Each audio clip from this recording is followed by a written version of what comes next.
Difficult when you're that young to understand your worth as a woman through the men that I was around, and that was very traumatic. I don't think any of us at that time, there was no protecting anyone at that time.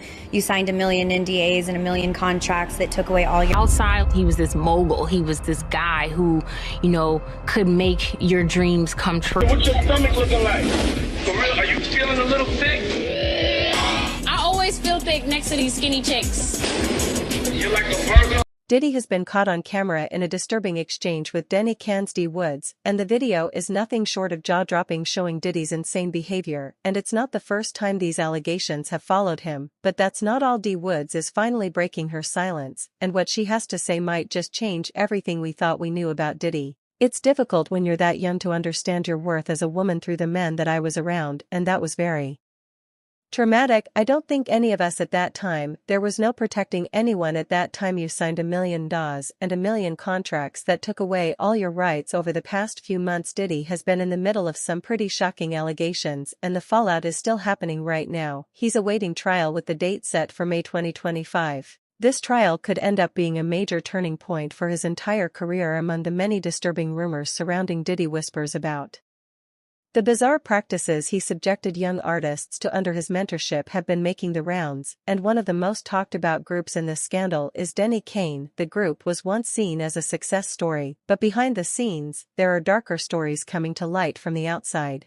He was this mogul, he was this guy who could make your dreams come true. The disturbing footage of Diddy fat-shaming D.Woods has resurfaced, and it's nothing short of shocking. In the video, Diddy can be heard saying to the Danity Kane singer, "What's your stomach looking like? Are you feeling a little thick?" This footage brings to light the harsh and demeaning treatment that Woods and possibly other women faced while working under Diddy's influence. What's your stomach looking like? For real, are you feeling a little sick? I always feel big next to these skinny chicks. You're like a burger or away. For years, Woods kept quiet about her experience working with Diddy, but now she's speaking out about what it was really like behind closed doors. The singer, whose real name is Juanita Denise Woodgett, has described the dark, scary, predatory spaces she and other young women were forced into while working under Diddy's control. Woods recalls how Diddy would mentally break them down bit by bit through cruel comments and manipulative behavior. She recalls how he would pick at them, chipping away at their self-esteem in ways that no one should have to experience, especially not while chasing their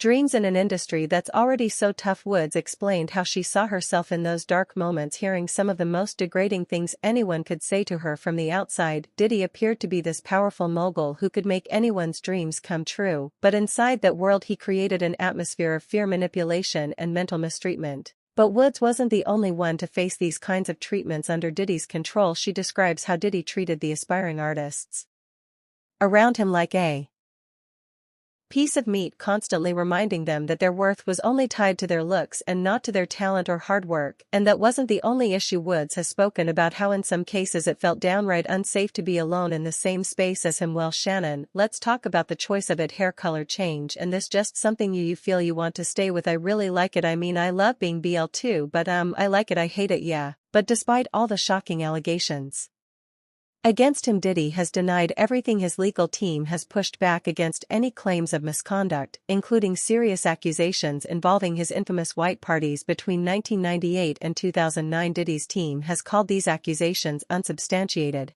and has suggested that the documentary The Fall of Diddy is just another attempt to capitalize on his media presence. In their defense, they've stated that the documentary producers didn't provide enough time or details to properly address the claims made against him, suggesting that the entire thing is one-sided. Be more outspoken than a celebrity should be. So I think there's a lot of shock value to what I'm going to say next. They definitely am trying to do it my way. For Woods, the speaking out now is paramount. She feels like the time has finally come for her truth to be heard and respected. She's determined to make sure her story doesn't get overshadowed by the media frenzy surrounding Diddy. While Woods does not accuse Diddy of physically attacking her, her story is a harsh reminder of the environment that can exist when power is misused. You'd think that with the massive success of Danity Kane's first album, which went platinum, Diddy would be fully invested in the group's future, right? Well, that wasn't the case. In fact, it seemed like Diddy wasn't really all that supportive of the group from the start. When their debut album dropped, Diddy made it clear that he didn't believe in them. He even refused to produce more than 100,000 copies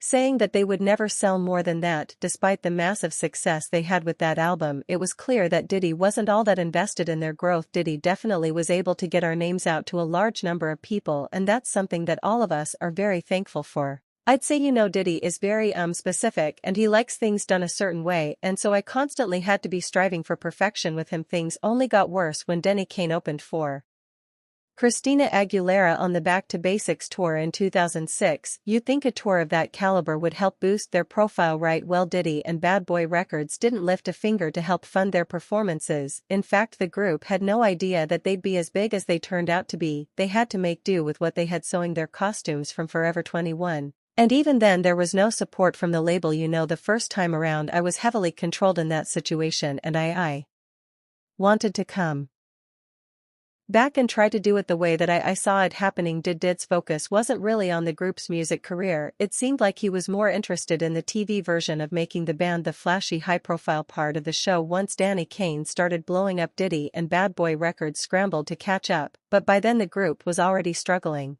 Diddy was more concerned about the money he could make from the show's rights, TV deals, and other non-music related ventures. The group's financial situation only got worse as they continued to rise in fame. Despite their success, the girls weren't seeing any of the profits. In fact, the more successful they became, the deeper into debt they sank. They were paying for their own performances, their own costumes, and they weren't getting a penny from their album sales. Meanwhile, Diddy was raking in millions off of songs they co-wrote. So much for the dream of making it big, right? Instead of receiving payment for their hard work, the members of Danity Kane were buried in debt. I just want to throw you the facts. Okay, sure. So this is long after we have 2 double platinum albums, $415 an album from 2 million albums is what is the math on that? 48 million. And this benevolent man who's just now had a change of heart and has decided to pay us his talent. To make matters worse, MTV didn't even pay them for their time on making the band. Their deal with Bad Boy Records was bad that they didn't see a dime from their album sales. It wasn't just the girls who were getting the